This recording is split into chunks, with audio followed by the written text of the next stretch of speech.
chaque jeudi à partir de 20h30 tey nag mooy suñu deuxième numéro nu si ànd ak Mamadou Lamine Cissé muy président du mouvement éveil de conscience en même temps muy membre du collectif des associations et mouvements pour la défense des intérêts de Yoff Mamadou Lamine ñu ngi lay nuyu. soxna Mariam ñu ngi lay fay. ana waa Yoff. waa Yoff ñu ngi si jàmm alhamdulilah. ñu lay bàyyi ba nuyu téléspectateurs yi. asalaamaaleykum téléspectateur wu Gox gi TV ñu ngi nuyu ku nekk ci turam ak santam di leen ñaanal jàmm di rafetlu seen liggéey di leen wax ne ñu ngi am contentement di ñëw fii nii bokk ak yéen plateau. ñu ngi lay dalal jàmm ñun aussi noo la gën a kontaan. jërëjëf. En tant que président du mouvement éveil de conscience mais en même temps aussi que agent de développement sanitaire ñu bëri di dégg ñuy wax développement de sanitaire agent de développement de sanitaire en plus ñuy dégg ñuy wax les relais communautaires ñëpp xam ne du ñuy déglu souvent mais le plus souvent du ñu xam leur travail consiste à quoi seen liggéey lan la boo mënoon un peu expliquer nu luy seen liggéey. waaw ñun ñi nga xamante ne ay relais communautaire lañ lii suñu liggéey mooy yombalal. Agent de santé yi communication ak sensibilisation ci nit ñi muy lan xam nga ñoom ñu ngi toog ci bureau yi. di yor faj mi di yor doxalin yi di yor protocole yeeg yooyu noonu yëpp ñun li di suñu rôle mooy jàppale leen ci liggéey boobu noonu ci nan lañ leen di jàppalee ci liggéey boobu mooy am la bonne information transmettre ko à la population pour que ñu gën a mën a xam lan mooy feebar ak naka la ñuy mën a moytoo feebar ba mën ci mucc. defe naa loolu mooy rôlu agent. communautaire de santé muy relais communautaire yi ak bàjjenu gox yeeg yooyu yëpp ñun ñu bokk ci mouvement yooyu noonu nekk relais communautaire di teewal askan wi ci hôpitaux yi di fa jëlee information di ko wàccee à la base pour ñu gën a comprendre lan mooy feebar ak nooy def ba mën a moytu si feebar yooyu noonu yëpp. kon bu ñu comprendre bu baax yeneen nekk si diggante ñiy faj ak askan bi ba nga xam ne information yi nga xam ne dañ ko war a am yëpp daan ko am li leen war ak li ñu soxla yëpp daan ko matale. waaw loolu mooy suñu liggéey facilitateur lañu ci sensibilisation facilitateur lañu ci prise en charge médicale ak yooyu noonu. daaw ba ren dëgg la xëy na yàgg ngeen fii mais daaw ba ren lañu gën a di dégg ñuy wax relais communautaire à travers pandémie bi parce que xam na ne pandémie bi muy Covid bi metti woon na torop te yéen am ngeen si rôle bu am solo bu ngeen si fii mun nga ni si ñëwaatal tuuti.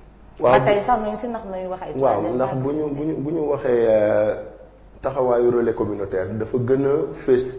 ci bi pandémie Covid 19 ñëwee Sénégal mu war a toll ci ak lu teg boobu ba léegi la ñu gën a xam lan mooy taxawaayu relais communautaire lan mooy taxawaayu OCB yi mooy organisation communautaire de base yi ci la ñu gis ne ñii kat seen njariñ am na solo ndax li ñu umpale woon leeral nañ leen ko wàcc nañ sur le terrain porter le flambeau sensibiliser de sorte que nit ñi.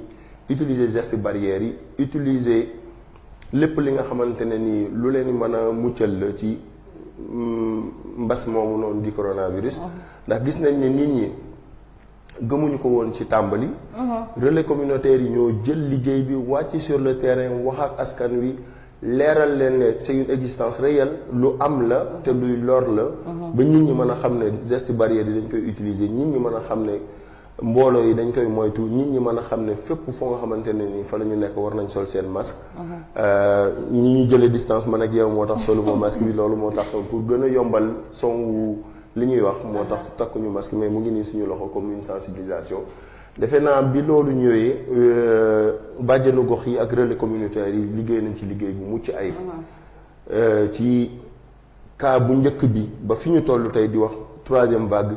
bàyyiwuñu on est sur le terrain li ñuy tax a bàyyi mooy ñu ne 0 cas Covid am na Sénégal loolu mooy tax liggéeyu relais communautaire yi ak bàjjenu gox yi ñu mel deñ te du mës a deñ nit ndax feebar du fi jóg tant que feebar jógu fi rek ñun suñu liggéey fi lay des.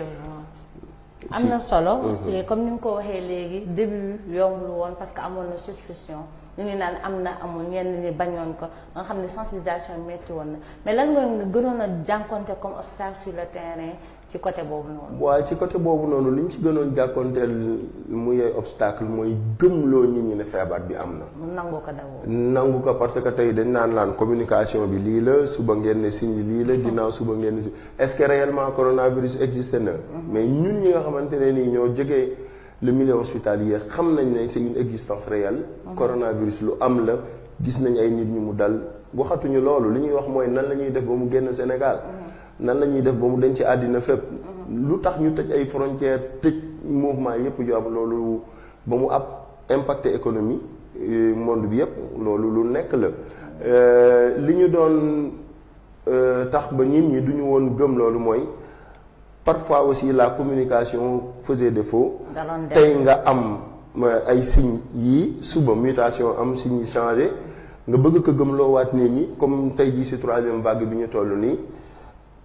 gis nañ fii ay mouvement ak nit ñi délaissé wu ba fàtte geste barrières yi tey nga ñëwaat ay cas yéegaat ñu ñëwaat di leen waxaat ay troisième vague du neex du yomb mais ñu nit relais communautaire yi suñu liggéey mooy wàccuwaat ci askan wi comme que mosuñu fi jóg gën leen gëmloowaat ne feebar bi lu am la bàyyeeku woon nañ tuuti waaye dafa jotaat ñu yëkkatiwaat suñu ay flambeau taxawaat xeex ngir troisième vague bii nii moo gën a fatal te mu ngi jàpp ndaw ñi nga xamante ne nii bu njëkk nekkuñu woon ay éléments sensibles au Covid mais tey jii nii ñu ngi gis ne mu ngi faagaagal ndaw yi te mu ngi rey xale yu ndaw yi aussi tranche d'âge 25-40 ans. waaw am na solo parce que ni ñu ko waxee problème de communication la woon mais c'est compréhensible parce que maladie bi virus bi la nit ñi maîtriser gul woon bu tayee mu feeñee nii bu subaa mu feeñee nii te il faisait que yow loo maîtriser wul day jafe pour nga. faire comprendre lu donc keneen mais li nga wax léegi am na solo parce que keroog may dégg ci communication yi nu koy wax nu ne na ndaw ñu def attention ndax bii pas dafa mel na ñoom la gën a laal ci cas yi ñu seetloogum. waaw cas yi ñuy seetloogul ay ndaw la gën a sonal parce que ndaw yi ñoo nekk ñi nga xamante ne nii dañu bàyyeeku te gëmuñu feebar bi comme ni ko mag ñi gëmee ndax tey jii foo rombee ci mbedd mi.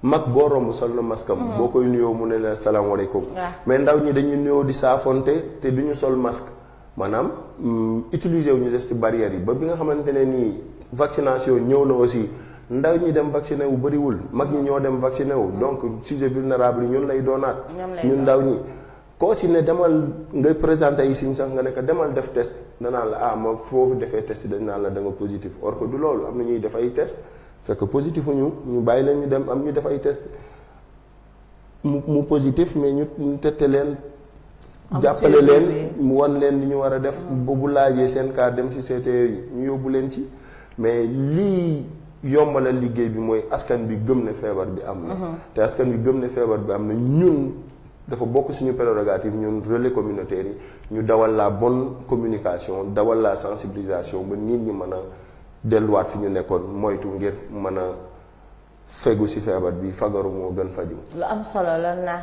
feebar moom boo ko xamul nangu woo ko réalité yi comprendre loo ko doo ko mën a moytu kon sensibilisation bi nu gën ci continuer rek ndaw ñi nu gën a bàyyi xel ci geste barrière yi nu xam ne feebar bi ñëwaat na ak doole te ñoom la ñu ci mën a aar seen bopp mais bu ñu ñëwee ci yéen en tant que agent il paraît que vous avez des obligations. waaw suñu obligation mooy dañuy mel ni comme ay agent de santé am déontologie am secret aussi yu nga xamante ne nii mooy li ñuy liggéey lu ci mel ni ci tuberculose lu ci mel ni ci VIH ak yooyu noonu yëpp sensibilisation la ñuy jàllale waaye dañu ci am droit de réserve. ni médecin bi amee secret médical bu muy téye mu nekk droit wu malade bi ñun tam noonu la ñu amee. bàmmeelu biir bi tax information yi ñuy am ci nit ñi des ci ñun ndax ñun ñooy nekk les relais ci diggante malade bi ak agent assermenté bi sanitaire assermenté bi ba bépp information bu ñu am day des ci ñun des ci malade bi ba nga xamante ne nii dinañu mën a wóolu pour partager ak ñun ñu mën ko orienter ba mu yegg ci fi nga xamante ne nii foofu la ñooñu kër docteur nekk ba mu mën a faju mën a am une meilleure santé. yéen tey jii comme leen askan bi bu ñu leen soxla woon wala bëgg leen jot wala bëgg wax ak yéen wala bëgg am lu ñuy leerlu ci yéen ñuy def ba. relais communautaire yi proximité la ñuy dund ak askan wi chaque jour ñu ngi en contact ak askan wi. aajawul ñun ñoo ëpp lu ñuy fekki askan wi que lu ñu askan wi di fekki. ndax ñu ngi def ay visite à domicile ñu ngi def ay causeries ñu ngi def ay visite VALT une visite sur les lieux de travail di def ay visite à domicile muy ay VAD di def ay causeries dajale ay mbooloo waxtaan ak ñoom ci feebar waxtaan ak ñoom ci nan la ñuy moytoo feebar donc ñun on est en contact direct avec la population aajowul yor suñu numéro téléphone pour jot ñu aajowul xam fi ñuy liggéey. liggéeyee pour jot ñu ndax chaque jour ñu ngi en contact ak askan wi de même que bàjjenu gox yi lu xew ci quartier bi xam nañ ne kër sàngam bàjjenu gox mu nga fa ñoom la ñuy njëkk a jot balaa ñuy jot waa kër docteur defe naa loolu moom proximité la. proximité la waaw loolu moom proximité rek lañ ko mën a wooye da ngeen fixé si gox yi wala da ngeen interagir avec ñeneen ñi nekk si yeneen gox yi de manière générale. waaw xam nga périmètre de compétence yi day dépendre ci district ouest la ñu basé wu district ouest centre de santé Philippe Maguilène Senghor ci la bokk Mermoz Sacré-Cœur ci la bokk Ngor ci la bokk Ouakam ci la bokk képp kenn ku dëkk sa gox fa nga nekk relais communautaire mais bu ñu amee ay séminaire de formation relais yëpp la ñuy oowandoo renforcer seen ay capacité bu ci paree ku nekk dellu ci base am liggéey foofu noonu ci base am. est-ce que bu ngeen di dem sur le terrain di def liggéey bi comme ak pandémie bi ak virus bi nu mu mel est-ce que jumtuwaay yu war yëpp ñi nga xam ne si seen responsabilité ngeen nekk noonu leen koy jox accompagnement bi ngi mat woon. waaw loolu dañ ciy gërëm médecin chef district muy docteur Abdou Karim Diop ndax bépp relais communautaire buy wàcc sur le terrain dina la jàppale bu ci war. jox la outil yi nga xamante ne nii moo ci war di ñaan yàlla ñu yokk ñaan ministre aussi mu yokkal ko dooleem yokkal ko matériel ak communes yi aussi ñu jàpp ci jàpp bu nga xamante ne nii lépp lu ñu soxla comme matériel dinañ ko am bañ a exposé wu ndax booy dem di fekk ji ay nit war nga protéger wu comme ñoom it war nañ protéger wu vraiment di ñaan encore une fois appui yi di gën a bëri en dotation matérielle ndax ñu mën a kuy fagarul nit waruloo feebar. effectivement ndax boo feebaree amaana mën nga dem wàll ka ngay fekk. te da nga yaakaaroon moom mu feebar nga orienté ko. am na solo. lay jaajëfal ci li nu baaxee parce que am na solo aussi ñu xam luy liggéeyu agent de développement sanitaire relais communautaire le plus souvent ñu ngi koy dégg surtout si pandémie bi baaxoon na ñu xam nan lay demee nu ngeen di liggéeyee ak nu ngeen di taxawu askan bi pour loolu ñu ngi lay si jaajëfal bu baax. bu ñu ñëwee si le mouvement éveil de conscience pourquoi éveil de conscience. waaw ñun dañu toog nekk ay jeunes yu nga xamante ne nii dañuy yëngu ci li amal suñu njëriñ askan. tàmbali woon sur une association bu tudd association Yoff Solidarité Action Sociale ñu taxawaloon ko ma nekk coordonnateur bi ñu demee ba mu sori ñu gis ne loolu c'est abus social ñu gis ne les jeunes ont leur place en la démarche participative politique ñu ne nañu créer suñu mouvement man ak sama ay ñooñ di gërëm au passage Cheikh Sary bu Yoff Ndangaañ di gërëm Moussa Gueye ndax idée bi ñun ñëpp ñoo ko bokk muy éveil de conscience ñu tudde ko éveil de conscience la solution au problème sénégalais ñu gis ne yeewute moo ñuy jural njariñ ci lépp lu nga xamante ne nii lu ñuy jànkonte la comme jafeñ-jafeñ éveil de conscience boobu noonu xel mu sell boobu noonu moo ñuy jural solution duñu xaar daray lenn pour am solution ci suñu ay problème suñu xalaat suñu compétence moo ñuy jural la solution à nos problèmes moo tax ñu créer le mouvement éveil de conscience boo seetloo t-shirt yi ñu ci defaloon dañu defoon fii benn tête de mort def fi attention danger c'était pour symboliser la malgouvernance des collectivités locales, la malgouvernance de l'État, la malgouvernance des autorités politiques. Pourquoi tête de mort? C'était pour alerter sur le danger avant même que émeutes yi doon am yu mars yi avec Ousmane Sonko parce que mouvement bi depuis octobre lañ ko taxawal. gisoon nañ on avait une vision claire de ce qui allait se passer. sentiroon nañ loolu parce que depuis ñu jógee 2019 élection lañu sentir ne sénégalais yi kat ils en ont marre du système ils en ont marre des leurs des politiques ba tax ñun ñu ne suñu taxawaay lan la war a doon ba tax jeunes yi xam ne ñoom dañu bokk ci processus bi loolu moo tax ñu créer le mouvement éveil de conscience tête de mort boobu noonu da doon alerter sur le danger qui guettait la population sénégalaise. mais sentiroon ne am na benn danger bu doon ñëw instant boobu. mais bien sûr boo seetloo ni réew mi doon doxe ngay xamee ne le danger est présent ci naan xoxatal bi ci jël ay autorités politiques yu nga xamante ne nii yaakaar nga leen ay adversaires yu la mën a sonal nga jàpp leen tëj leen loolu moo taxoon ñu ne lii bu continuer ak nii muy demee nii problème dina am et que problème bi buy am fan lay jóge au sommet lay jóge ci état ndax bu ñu xoolee lépp luy dox di imposer askan bi yenn yi di imposer sa doole ci sa population mooy tax révolte yi di am mooy tax ñu nit tam comme que yàgg nañ ci langue politique yi ba xam ne lii bu jëmee kanam du jur njariñ ci lañ créé le mouvement éveil de conscience tudde que l'éveil de conscience la solution au problème sénégalais. Donc bu ñu comprendre bien c'est politique. Bien sûr que c'est politique parce que nous ne pouvons pas vivre sans la politique. Ah. Politique dafa bokk ci askan wi te askan wépp war a politique ndax boo politiqueul ñu politique dal sa kaw décider la à ta place loolu moo tax ñun du ñu xaar ñu décider ñu à notre place dañuy taxawal suñu yëf li ñu moom ci réew mi ñu dem xool fan lañ ko mën a dem ba fekk ko fa teg ci loxo wan ne nii la ñu bëgg ñu yore ñu waaye du nii la ñuy yoree. bu ñu nee mouvement c'est quelque chose de formel le plus souvent dañuy am ay mouvement politique yoo xam ne organisation bi war duñ ko am xëy na dañuy ñëw am na lu leen boole benn moment nu ànd mais xëy na vision bi ñun ñëpp duñ ko bokk wala duñu am ay objectifs yoo xam ne c'est bien précis. xam nga éveil de conscience bokkul ak mouvement yooyu noonu. éveil de conscience de maa ngi lay wax si njëlbeen ne nekkoon nañ ci association bu ñuy waxee Yoff Solidarité Action Sociale. ñun lépp lu ñuy def rek. xam nañ bu ñu si tolloo naka la ñuy def ak fan la ñuy koy defee ak ci lan la ñu koy defee lépp lu ñuy def si social. day dem ci Yoff Solidarité Action Sociale dont je suis le coordinateur.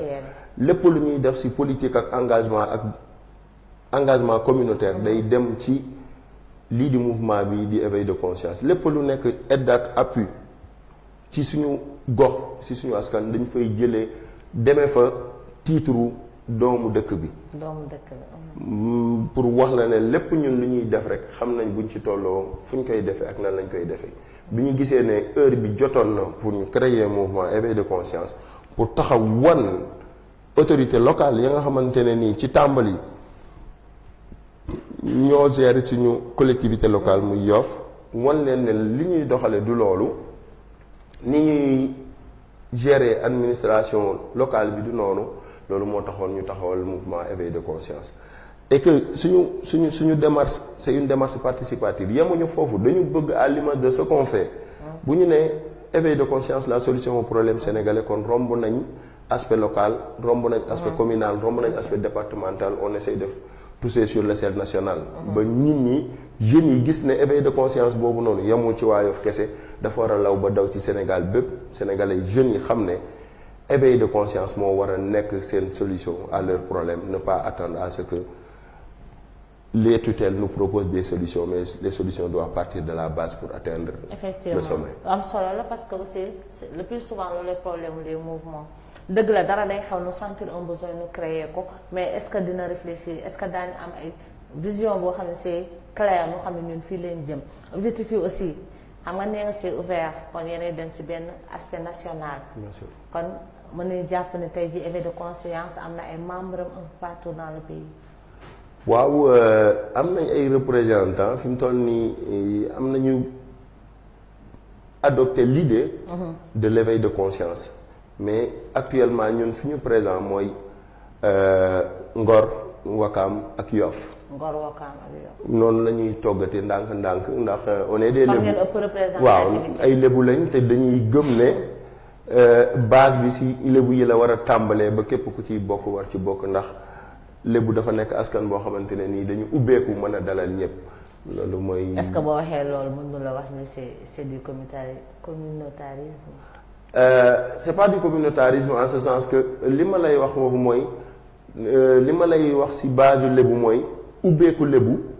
ak une assise lébu. day adopté képp koo xamante ne nii dafa nekk ci environnement boobu noonu ndax tey jii boo ñëwee Yoff. dañ naan Yoffois d'origine et d'adoption képp kuy yeewoo Yoff rek Yoffois nga. ba lépp lu ñu doon séddale ci Yoff tey jii ñi da nga. nga bokk fi nga bañ fi bokk. dès que yaa ngi ci dëkk bi foofu nga bokk. ndax waaw Yoff moom yaakaar naa ñu bëri nangul leen ko loolu te kon dama la koy nangul maintenant mais bu ñu seetloo ne da nga ne base yi Yoff la Ngor Wakaam. ça veut dire que bu ñu seetloo li tax ngeen juddu léegi wax nga ko est-ce que du kon yéen d'accord leen ni da ngeen ni seen élus locaux yi wala seen maire yi liggéeyuñu wala li ngeen doon xaar si ñoom amoo leen ko moo tax tey ngeen nekk benn blanc pour face ak ñoom. waaw lañ doon xaar si suñu autorité locale yi defe naa yaakaar gu tas la. yaakaar gu tas si ban anam. yaakaar gu tas ci lu bëri ci liñ leen doon xaare tey jii nii dañ leen doon xaar Yoff am un avancement palpable ba tey jii nii lépp lu ñu doon jànkonteel ci ay problème bi fa ñi leen fa jiitu nekkoon. ndax lépp lu ñu doon xase ñooñu fi nekkoon tey ñoom ñu ngi koy dund. mooy ay cumul de poste ay mal gouvernance locale. ay gestion bu nga xamante ne ni c'est une gestion qui n'est pas du tout sobre et qui n'est pas du tout calée. Il y a pas les hommes qu'il faut aux places qu'il faut. loolu ngeen yaakaar. mais loolu moo am ndax tey jii nii.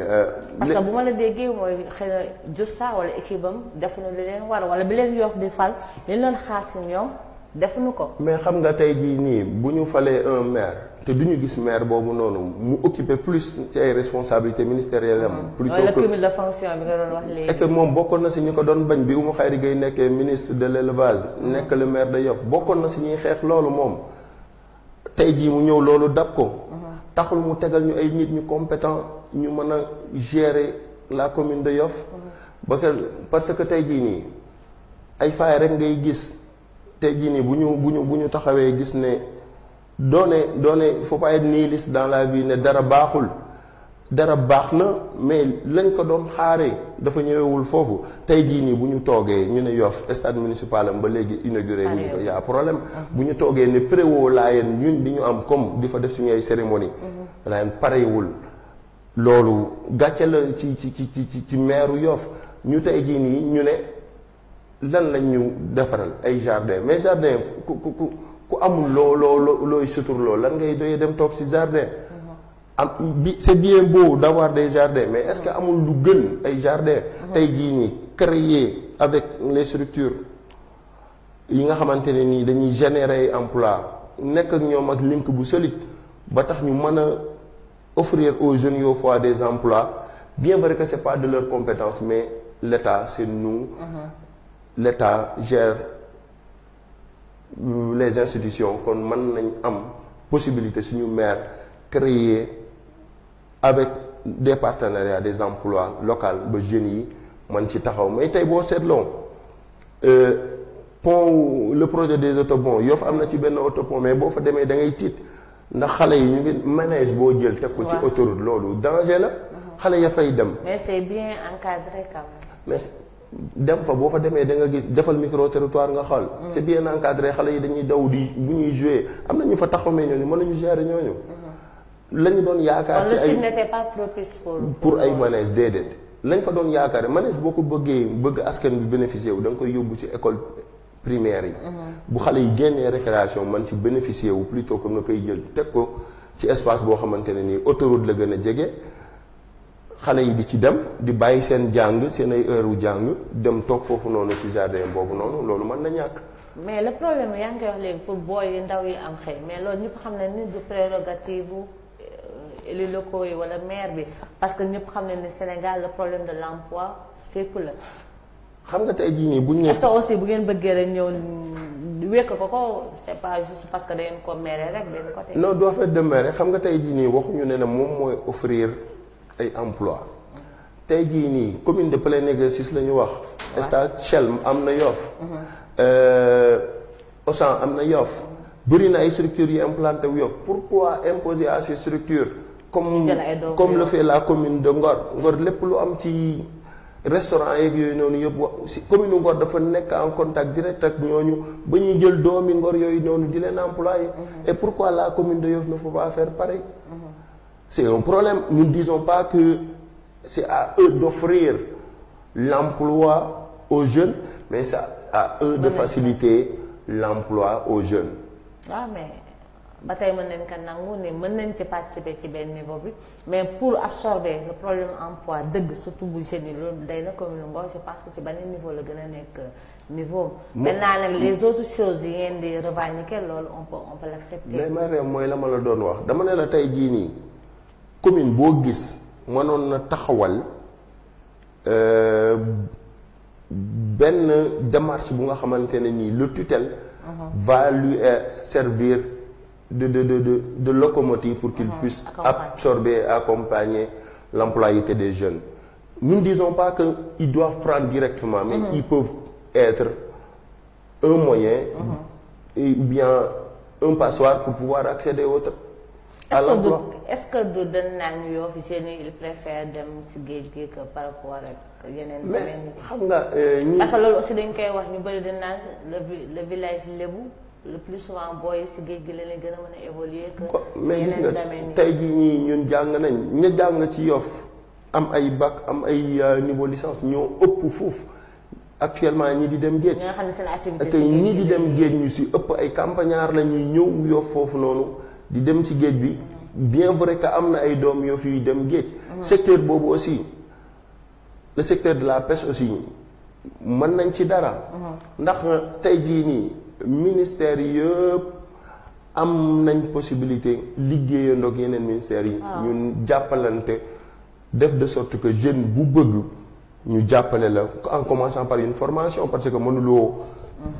ne jeune bi dama koy jox liggéey rek te formé wu ma ko ba bu ma ko joxee liggéey mu doon liggéey bu nga xamante ne nii bu muy mën a jàppale mën ci réussir nous devons d'abord passer par la formation des jeunes former les jeunes à la base pour qu'ils puissent avoir la possibilité d'être opérationnels une fois que ñu jox leen liggéey mais tey jii nii mënuma jekki saay gis benn nit rek ma ne ko kaay ma jox la 1 million wala 2 millions nga dem bay ji or qui n'a pas été préparé pour être cultivateur. loolu ça pose problème. et foofu noonu c'est le problème de la jeunesse parce que le plus souvent loolu la ñuy wax ndaw ñi amul qualification professionnelle tey saa yu ñuy casse problème emploi c'est la même question qui revient parce que formation bi war bu adéquat ba nga war a am benn métier bu leen di yóbbu si benn métier moo manqué.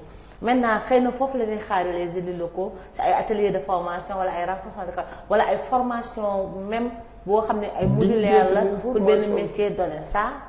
Je pense qu'avec toi FPT ak ANPEJ y a eu des yéen war ngeen ci les jeunes un peu partout au Sénégal ñu ngi dem di inscrire pour bokk. xam nga tey jii nii financement yooyu ñuy wax ANPEJ ak yooyu noonu yëpp. ak le DER. xam nga DER boobu noonu ngay gis noonu yëpp c'est des codifications politiques. tey jii nii mais bien sûr c'est des codifications politiques tey jii boo milité wul APR wala amuloo ku la jige APR da ngay formuler sa projet. jël sa dossier dem déposer mais kañ ngay jot financement balaa ñu lay financer nañ seen ay.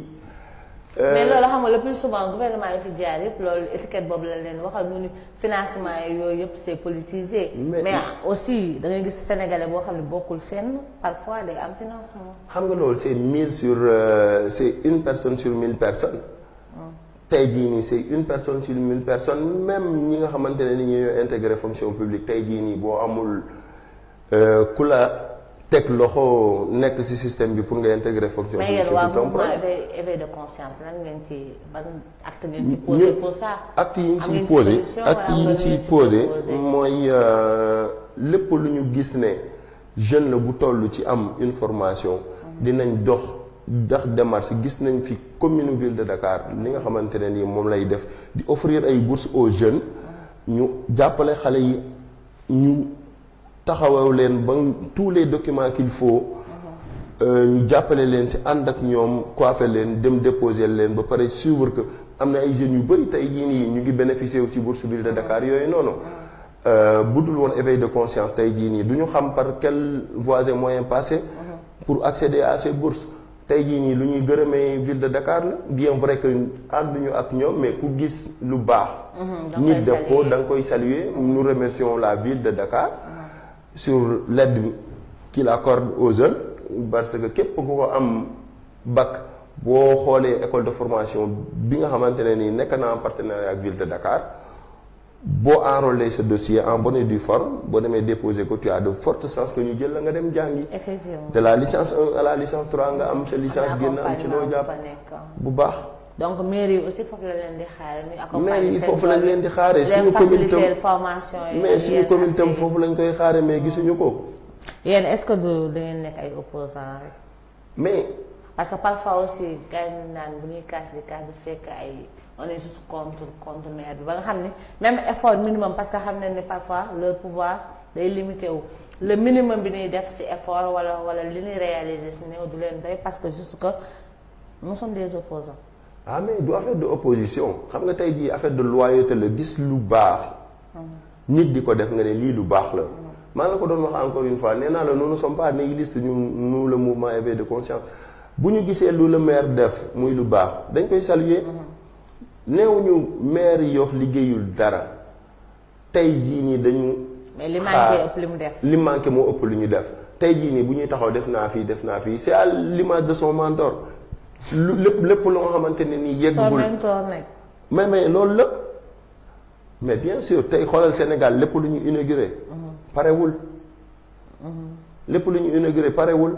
mais ñoonu la ñuy bëgg a dundee ak ñoon élection day waaj a ñëwaat moo tax ñu wàccaat sur le terrain pour gëmloo askan wi ne def nañ fi lii wala def nañ fi lii. loolu du lu ñu mën a nangu. bu ñu comprendre bu baax seen taxawaay ça veut dire que da ngeen di face ak monsieur le maire ci local yi. mais xeex ak moom dafa jot pour teg fi ñuy répondre à la demande sociale yoffoise et à la demande yoffoise loolu la ñu gis ne le maire ne fait pas le poids sur cet aspect. ok bu ñu jógee ci point boobu ñu dem ci le collectif pourquoi le collectif tey ngeen jël collectif boo xam ne ay association ak ay mouvement pour défendre les intérêts de Yoff est-ce que les intérêts de Yoff sont-ils menacés ou pas. ma bu ñu waxee ne ci collectif boobu noonu damay gërëm encore une fois le travail qui est en train d'être abattu Seydina Issa Laye ibnu Seydina Issa ibnu Seydina Mandione di sët ci Seydina Limamou alayhi salaam muy Seydina Issa Laye Thiaw ak le président Ndiaga Ndoye dañu ànd di xeex li nga xamante ne nii mooy l'intérêt de la collectivité lébu. Mouvement bi tey muy collectif bi dafa romb Ngor Wakam Yoff yamatul Yoff kese tey jii le collectif Yoffois muy le collectif des associations et mouvements pour la défense des intérêts de Yoff nekkul ne le foncier kese bu ñu waxee loolu rek da ngay gis ne foncier bi la ñuy yaakaar ne moom la parce que le plus souvent bu ñuy wax. mais tey jii nii intérêt gën a taxaw. extension lycée Yoff mouvement bi bokk na ci ñi ko taxawal. lu bëri ci lu nga xamante ne nii lu Yoff moom la ñu bëgg mu delluwaat ci ay loxoom le foncier en est une partie tey jii bu ñuy wax ci foncier bi foofu noonu dootul nekk affaire yu Yoff kese. day nekk affaire ñetti village lébu yi nga muy Ngor Wakam Yoff. yéen a bokk même problème ñu bekk même problème mooy le foncier. tey jii nii aéroport bi nga xamante ne nii délocalisé nañ ko. ñu gis ne aéroport Léopold Sédar Senghor ñu gis ne état mu ngi ko commencé jël di ko jox ay yeneen nit bëgg ci base boobu noonu extension na Yoff mais ci ay daggaxal pag yu kenn xamul mais ñun demuñu dëkk ji jas li ñuy xeex muy le foncier de l'aéroport Léopold Senghor mais de tout le temps da ngay dégg aéroport Dakar Yoff. waaw xam nga ça a toujours demeuré un aéroport militaire. 1943 la ñu jël légué ce foncier état bëgg fa taxawal aéroport ñu jox leen ko. ban leen ko joxee ñu tiitére ko. donc communauté lébu bi noo leen ko séddee woon.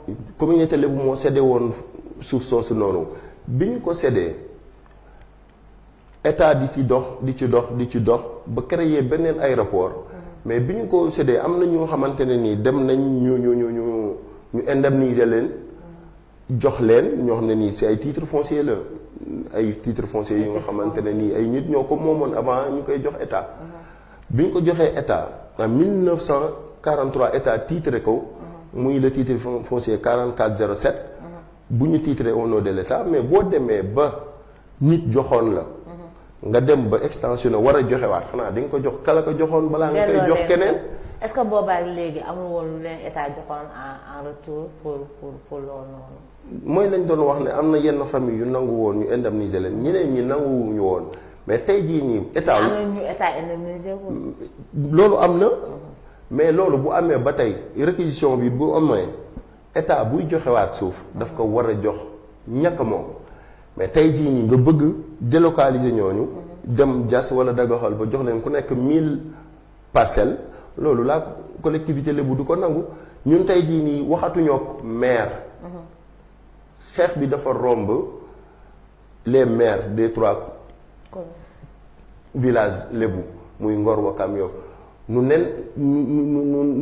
disons directement au président de la République de nous restituer li nga xamante ne nii ñoo ko moom ndax tey jii bu ñu jëlee suufu Yoff di ko dagg ba koy tuddee ay cité Marème Faye Sall ñu fay am ay kër te Yoff waay ak Ngor waay ak Wakaam waay di xat ci dëkkuwaay loolu dafa ñaaw li ñu toll tey jii nii mooy nous voulons extensionner les 3 villages mais nañ ñu jox suñu alal ñu extensionner suñu dëkk dem dëkke ko. waaw moo gën mayew ñu saraxew ñu nañ ñu jox la ñu moom. ngeen jëlaat dëkk ñu jëlaat la ñu moom yokk suñuy dëkkuwaay. ndax collectif bi seen tànk la taxaw pour par rapport loolu est-ce que def ngeen ay jéego vers l'État pour jéem a toog ak moom waxtaan wan ni ko comme que ni la demee woon. xam nga jéego yi. balaa ngeen di def leneen ngeen delloo. xam nga jéego yi wala da ngeen nekk fii rek di kaas noonu bàyyi. xam nga jéego yi mënul weesu ànd ak sa ay autorités coutumières. muy ànd ak jaraafi Ngor jaraafi Wakaam.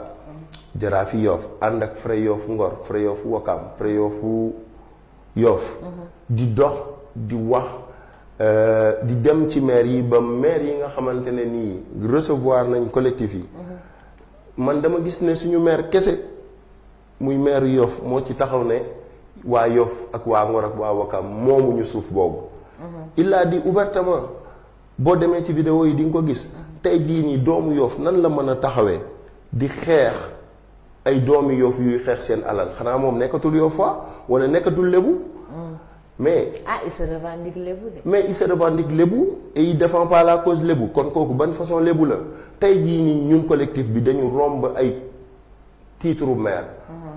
nous indexons directement le président de la République tout en lui demandant solennellement monsieur le président delloo ñu suñu suuf askanu lébu ba ngay bëgg ñu fal la président ci 2012 taxawoon nga ñëw ba ci autoroute VDN bi.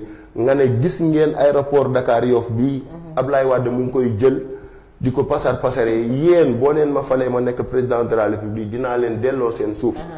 kon Ngor ci wax jooju nga waxoon. foofu la ñu toll tey foofu la ñu toll tey pour nga delloo ñu li nga xamante ne nii mooy la nga waxoon ne président Abdoulaye Wade mu ngi koy laal ci askanu lébu moom ko. loolu la ñu bëgg monsieur le président tey nga delloo ñooñu nga xamante ne nii ñooy askanu lébu muy waa Ngor.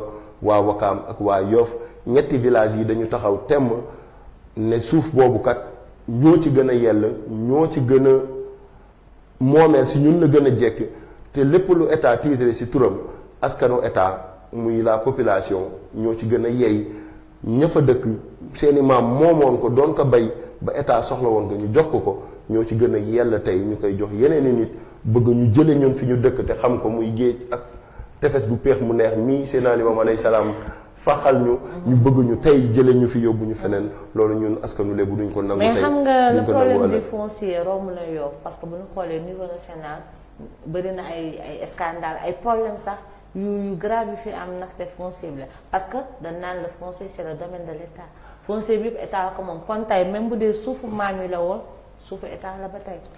xam nga lu état est-ce que loolu noonu bu ñu ci basé woo yéen si fi ngeen sukkandiku di ngeen mën a am dara si loolu. xam nga lu état moomul ci territoire am amul. mais lépp lu état moom mais pour askanam la. waaw mais dafa am yoon. mais yoon boobu noonu dañu wax ne lañu joxoon état ci moomeel ñenn ñi demoon ñu jël astuut jox leen tey jii nii dañoo waxuñu ne nañ ñu jox lu ñu moomul. lañu moom la ñuy laaj ci loxo état. mais xam nga njëkkul tey état jël ay suuf yoo xam ne ay nit a fa dëkkoon mu jël ko mooma parce que danaa c'est le domaine national. mais le domaine national boo demee ba jël quelque chose titre ko sur le domaine national mais tu le donnes pas à des gens yu nga xamante ne nii ils sont pas plus loyaux que ñu. koy doon wala dañ ko def cité dañ koy jaayaat. mais jaay boobu noonu moo warul xam nga mënuloo jaay loo xamante ne nii ka la ko joxoon ndonoom mu ngi fi nga jël tey nii bëgg. jaay wala maye loolu ñun balaa ngay may kenn mayal askan boobu dëkk foofu di dund promiscuité di dund ak xataay ci dëkkuwaay bëgg a extensionner seen ay village ngay jël di ko jox yeneen i nit yu dëkkul ci village yooyu noonu ñun loolu tey duñu ko nangu tey ñun askanu lébu dañu taxaw ne bu fekkente ne aéroport bii nii dëkkuwaay la ñun ñoo koy dëkke bu fekkente ne tey aéroport bii nii ay cimetière la ñun lañ fay suul bon ndax dinañ taxaw xeex ko. mais mën nañoo bañ a egg foofu ndax askan tout le temps état bañ nekk ba dañ ne état moom lépp wax nga ko léegi sa wax kon mën ngeen bañ a egg foofu xëy na am na ay recours yoo xam ne bu ngeen fa jaaree da ngeen am xëy na dara. mais pas ngeen ni tey jii tax egg ngeen foo xam ni. xam nga dañu toll ci point de. parce que état tim booy waxee ak moom doo waxee moom noonu. ndax nañu commencé fi ñu toll nii dafa jeexal médiation boo yaakaar stratégie boo yaakaar rek. collectif bi def na ko muy tàmbalee ci ndombu tànk yi tàmbalee ci maire yi tàmbalee ci tutelle yi bu ñu demee bay comploter askanu lébu di def ay réunion ci ay kër kon tey jii nii pour xool naka la ñuy naxe waa Yoff naka la ñuy naxe waa Ngor naka la ñuy naxe waa Wakaam loolu ñun duñ ko nangu li tax duñ ko nangu mooy demuñu ci dëkku jàmbur naan nañu jox suufu jàmbur suñu dëkk la ñu toog di laaj suñu suuf. maintenant à part problème foncier bi xam nga boo leen ne défense des intérêts de Yoff est-ce que intérêt Yoff yi dafa nekk en danger à part le foncier quels sont les autres intérêts yi nga xam ne yéen a ngi si. xam nga intérêt yi Yoff day ñëwaat ci aspect politique intérêt yi Yoff tey jii aspect politique. oui bien sûr ndax intérêt Yoff bu ñu waxee intérêt Yoff intérêt commune bi yépp la. bu rombee collectif wu 3 villages yi.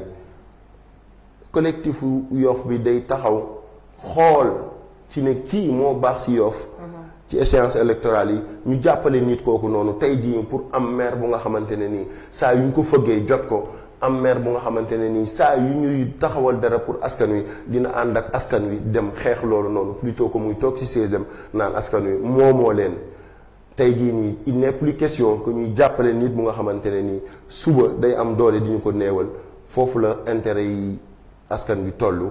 collectif bi foofu la toll tey jii bàyyiwul ci benn domaine yemuñu ci domaine nu. kon mën nañu comprendre le combat sera politique. le combat sera. parce que li ngeen wax fii boo xoolee même rapport de force bi ngeen bëgg def ci foncier bi xoolaat beneen intérêt bi ngeen wax mooy l'intérêt politique. xam nga ko énumérer ça veut dire que le combat sera politique. la politique n'est nul autre que l'art de gérer la cité et nous sommes des habitants de la cité donc la cité nous intéresse au point où tout ce qui se passe au sein de la cité nous incombe dinañ ci jël matuwaay yi nga xamante ne nii moo ci war lépp luñ ci war a def ci lu ñu yoon may dinañ ko def lépp luñ ci mën a def pour yee askan wi ñu xam ne kat tey jii tollootuñu ci jël ay nit di leen teg foo xamante ne nii ëllëg bu ñu leen soxlaa bu ñu fa demee duñ leen fa fekk wala ëllëg bu ñu leen soxlaa ci lu ñëpp bokk ñoom ñu des ginnaaw far feneen bàyyi askan wi nga xamante ne nii ñoo leen tegoon fenn fu ñu leen yaakaare ñoo leen tegoon fenn fu ñu mën a amee tey jii une assise bu leen mën a tax ñu nekk autorité une assise tey jii nii damay joxe un exemple tey jii nii bu ñu falul woon le maire de Yoff def ko Abdoulaye Diouf Sarr du fi jaar nekk directeur de COUD kon du fi am confiance au président ba muy nekk un ministre tey jii lu ñuy rafetlu la. kon ngeen bëgg wax ni fal bi ngeen ko fal maire tey moo ko jox lu mu mën a am. mais loolu moo am parce que tey jii nii ñëpp ñi nga xamante ne. mais est-ce que du aussi ay compétence am ak ay résultats am ci liggéey moo tax tamit président jox ko benn confiance mais. xam nga tey jii nii xam nga tey jii nii boo seetloo ci élection locale yële romb c'était l'unique maire bu nga xamante ne nii moom la ci département bi moo gagné localité am. ci loolu noonu la ko président rehaussé jël ko yóbbu ko ci degré yu nga xamante ne nii romb na qualité ya mu am. kon daa war na delloo njukkal bu ñu la déggee Yoff. par rapport ak mais doomi Yoff bu Yoff teg fu kawe da nga war a gestu askan woowu noonu di ko delloo njukkal doomu dëkk bépp bu nga xamante ne nii sénégalais nga bu sénégalais yi am ci yow wóolute. ba teg la fenn foo xamante ne nii budul woon askan woowu noonu doo fa yegg war nga xalaat ne askan boobu kat. ameen nga ko njukkal te delloo ko njukkal moo war plutôt que di jiital sa intérêt personnel pour xeex askan boobu noonu. lay wax ci Mamadou Lamine Cissé activiste. li may wax ci Mamadou Lamine Cissé activiste mooy l'activisme c'est un combat noble. ah bon. xam nga tey jii nii buñ ne activiste. mooy nit ki nga xamante ne nii bàyyi na léppam. bàyyi ay intérêt personnel am. bàyyi ay désir personnel am bàyyi ay yittey boppam dem taxawal askan wi fépp nga fa nga xamante ne nii askan wi soxla na ko fa mu dem fa tey bu ñuy xeex lépp lu nga xamante ne nii ngóor jigéen na wala dara ñun ñi ñuy jàppee activiste waruñu fa jiitu askan wi yëpp ñoo ko war a xeex parce que suñu danger askan la. danger bi nga xamante ne nii mooy get te la population sénégalaise activistes yi kese waruñu porter ngeen di combat alerter boobu nekk en mais ñun tey jii nii chaque jour boo gisee un combat rek ñun activistes yi jiitu askan wi fekk ñu fa kon loolu moo lay wan ne la ñuy def neex na askan bi te askan bi xam nañ ne ñoom la ñuy teewal moo tax ñu ñuy jàppale ci en tant que activiste da nga bokk fenn wala. waaw man en tant que activiste dama bokk ci taxawal askan wi ci fépp. ci mais mouvement bokkoo ci benn kuréel. boo xam ni xame na leen ci activisme de manière générale. xam nga tey jii nii damay rafetlu mouvement M23 ndax bokk naa ci depuis 2012. M23 bokk naa ci depuis 2012 ma doon militer ci benn parti communiste dont je me surpasse de citer le nom. bi ma gisee ne l'activisme vaut mieux que le militantarisme ci laa dem. le militantarisme. waaw ci laa dem adhéré ci M23 ñu taxaw xeexal Sénégal boobu maa ngi woon université nekk en deuxième année de droit. depuis étudiant yaa ngi si. waaw depuis étudiant maa ngi si xeexal askan wi. te du ma jug si xeexal askan wi parce que askan bi daf ma ko jaral. kon mën na ni yow engagement moo la ñor. waaw engagement si sama xol lay daw si sama deret lay daw ndax l'engagement c'est une arme de combat et que seuls les combattants se battent pour la bonne cause donc ñun dañuy taxaw di xeex pour li nga xamante ne nii lu loyal la di xeexal suñu askan di teewal suñu askan fépp fu nga xamante ne nii askan bi yaakaar nañu fa ne suñu kàddu dina fa jariñ ne suñu jëmm dana fa jariñ dinañ fa teew dinañ fa wax li nga xamante ne nii mooy intérêt askan wi jëm kanam. et loolu comme ça en tant qu'activiste boo xoolee ndaw ñu yoo fi est-ce que ñoom courant activisme bi dugg na leen wala le plus souvent de manière générale dañuy bàyyi ñu leen di waxal wala de plus en plus ñu ngi jóg pour nan lay taxawee daal. gis nga boo xoolee tey jii nii damay wax ne affaire de panafricanisme daf leen dugg de sorte que di saluer de passage. am si militantisme panafricain bi. mu ngi noonu tey jii nii maa ngi saluer l'engagement de Cheikh Fall Ngom l'engagement de Balla Beye et d'Ismaïla Faye Pape Sagna ñooñu ñëpp ay gars yu bokk ci mouvement éveil de conscience la nekk ay activistes nekk ay panafricanistes. di liggéey pour la cause noble. de l'élite africaine et de l'élite sénégalaise et de l'élite locale aussi. entrepreneuriat. entrepreneuriat parce que gis naa ne en même temps man li ma jaaxal en tant que juge de formation yaa ngi ci entrepreneuriat. waaw xam nga dañu dul toog di xaar. mais xam nga d'habitude juristes de formation yi bu ñu génnee ils sont plus dans beneen côté bi que dans la. xam nga ñun carrière judiciaire. la ñu yàlla nattoo ñu jaar ci mais ñun ay homme de terrain lañu. on est plus homme de terrain que homme de bureau. xam nga li ñuy yóbbu ci entrepreneuriat mooy gëm suñu bopp. gëm ne liggéey waruñu ko xaar ci structure wala liggéey waruñu ko xaar ci état wala liggéey waruñu ko xaar ci collectivité locale yi mais liggéey dafa war a génn ci ñun ci qualification yi ñu am génn ci ñun ci motivation yi ñu am génn ci ñun ci engagement bi ñu am ba tax ñu créer suñu entreprise bopp tudde ko Lamina Désinfection di yëngu ci entrepreneuriat. nu ngeen ko tuddee nga ni. Lamina Désinfection. ça veut dire. dama jël sama tur. dugal ko ci li nga xamante ne nii moom laay liggéey muy phytosanitaire muy désinfection. ma tuddee ko Lamina. conjuguer le verbe laminer. di sama tur Lamine. ma def ko Lamina Désinfection. looy wax ci ndaw ñi ci parce que en tant que mouvement j'espère que yéen a ngi def ay formation ay atelier pour ndaw ñi. ñu ngi def ay atelier pour ndaw yi ci yan thème ngeen koy defal ci yan fànn la plus.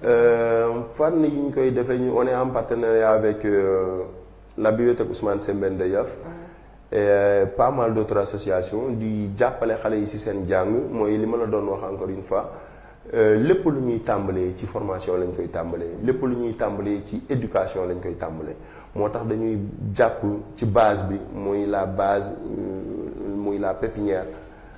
jàppale xale yi ci seen jàng nekk en partenariat avec la bibliothèque Ousmane Sembène avec l'association des élèves étudiants de Yoff ci noonu tamit ci processus boobu la ñu créé l'association des élèves et étudiants de Ngor Wakam Yoff dont El Mamadou Ndoye est le président noonu la ñuy jàppalee suñu askan ci fépp fu nga xamante ne nii formation ONFP dañ fa doon dem di leen ñaan ay formation ñuy ñëw di former jeunes yi di gërëm waa UDEFI aussi Union des femmes pour le développement de Yoff dañuy jàpp yënguwuñu ci jeunes garçons yi kese dañuy yëngu ci jeunes filles yi aussi di nekk en partenariat ak waa UDEFI ñu ñuy jàppale ci jeunes filles yi ak jeunes femmes yi nga xamante ne nii ñu ngi leen di former ci céréales locales ñu ngi leen di former ci fabrication savon di leen former ci fabrication eau de javel ak yooyu yëpp ñu ngi koy liggéey. xam nga dafa am solo boo nekkee militant en politique. nekk activiste nga nekk aussi nitu développement nekk nitu terrain ça veut dire que yow xam nga les besoins réels de la société xam nga les besoins réels jeunes yi parce que da nga wax léegi lu am solo tu as parlé de formation li nga wax léegi c'est ce qui pousse les jeunes à être autonomes mais besoins yi mooy umpe le plus souvent day nekk ci gox bëgg yëngatu ci gox mais doo xam quels sont les besoins réels yi nga xam ni la gox bi soxla wala ndaw ñu soxla pour léegi yow loo yaakaar ne besoin mooy ndaw Yoff yi lan mooy seen besoin de manière générale. li nga xam ne tey jii ku leen doon jàppale si foofu ngay ñëw jàpp si parce que loolu moom moo leen di jëmale kanam. xam nga tey jii nii Yoff moo di géej. soxlawuñu loolu. moo di tey la ñuy soxla mooy une organisation toute faite ci naka la ñuy former ay GIE naka la ñuy former ay association yu leen di may ñu mën a am accès facile. aux matériaux yu ñuy soxla muy naka la ñuy taxawalee ay GIE yu leen di may ñu am facilité d'accès ci moteuru gaal ñu am facilité d'accès ci formation de naka la ñuy jaayee seen ay produits defaral leen ay chambre froide de ce fait bu jën tuuroo ñu mën ko garder foofu noonu former le trafic bi nga xamante ne nii mooy mool bi du ci gaañu mareyeur bi du ci gaañu kay yóbbu tam aussi di transformer du ci gaañu donc il faut être spécifique mu ngi noonu nga dem ci jàng xale yi former lu xale yi de sorte que képp koo xamante ne nii mu ngi génn ci jàngam dina am une qualification toute faite plutôt que di bàyyi xale yi jàng ci tronc commun tronc commun ba spécialisation dafa baax ci jàng le système fait défaut en ce sens que da ngay jàng di jàng en vrac ba tollu benn niveau bi au lieu que nga am spécialisation bu boobaa dina kër commencer dès la seconde di jàng gestion moo di ëpp qualification que yow mi dem ba université pour suivre des sciences économiques et sociales defe naa loolu daal la ñuy wax ne fépp fenn fu nga xamante ne ni askan bi soxla nañ fa ndimbal nañu xool ban ndimbal moo gën ci askan woowu noonu di laajte ndimbal lan la soxla plutôt que ngay jël en vrac noonu rek di leen jox tey ke soxla formation xoolal ko formation bu baax bu xamante ne ni bu si génnee dina ci mën a gis boppam ke soxla métier xoolal ko un métier noble ba bu ko exercer ëllëg dina ci mën a gis boppam loolu mooy suñu taxawaay ñun fépp fu nga xamante ne nii gis nañ ne askan bi soxla nañu fa ñun dinañ fa wàcc yokk leen xalaat yokk leen xam-xam yokk leen li nga xamante ne nii mooy une ouverture seen ba tax ñu mën a dox ci jéego yooyu noonu. xam nga nga waxal lu am solo léegi mooy noble métier bu noble xam nga ñu bari di wax mais am métier dafa am finalité mooy nga garder sa dignité.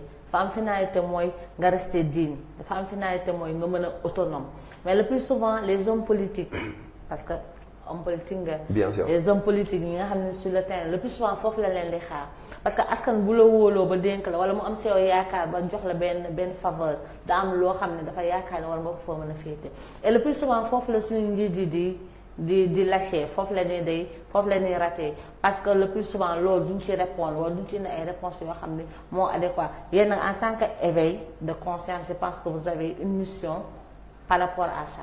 xam nga suñu mission foofu noonu day nekk une continuité parce que ñu ngi ci ba pare. ndax. parce que pourquoi une mission parce que c'est local yi ngeen jëm te xam naa ni foofu da ngeen di faasal. ndax tey jii seen xarit monsieur le maire. mais dañ ko fiy jëlee teg fi ñu ko gën. foofu lañ toll.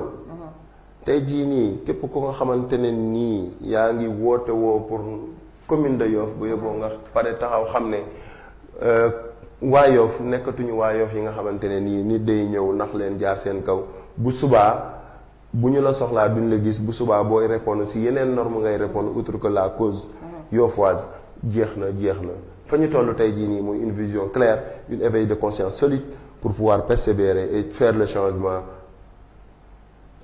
à la base. On commence à la base pour accéder au sommet. Parce que ñu li yaakaar changement ci kaw lay jógee. non changement bi gën a am solo. bi pas Mariam changement bi si suuf lay tàmbalee. de manière inclusive ku ne amal si loo xam gis nga Mariam na sa xel dal. l'éveil de conscience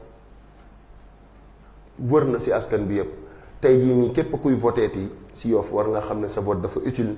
et que loolu suñu combat la. surtout ça suñu combat la sensibiliser nit ñi ñu dem bindu ji.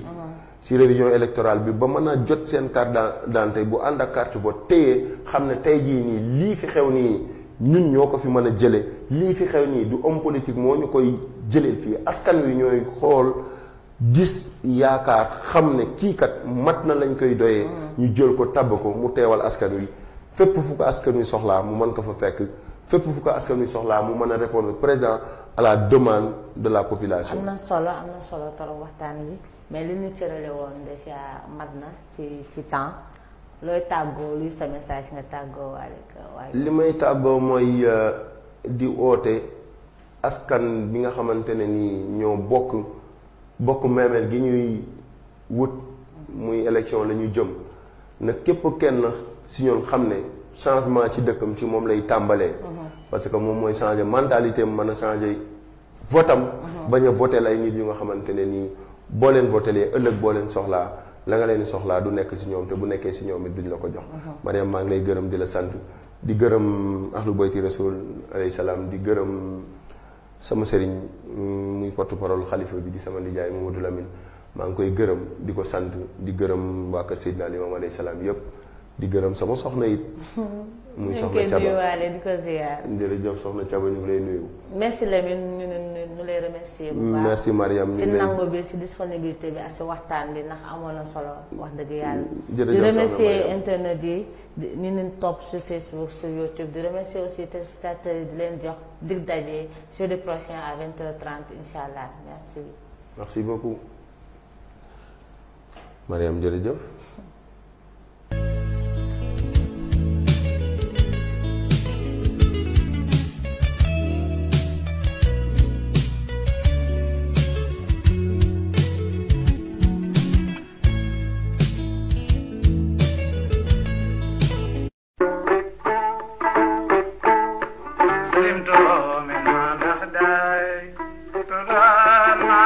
Yeah.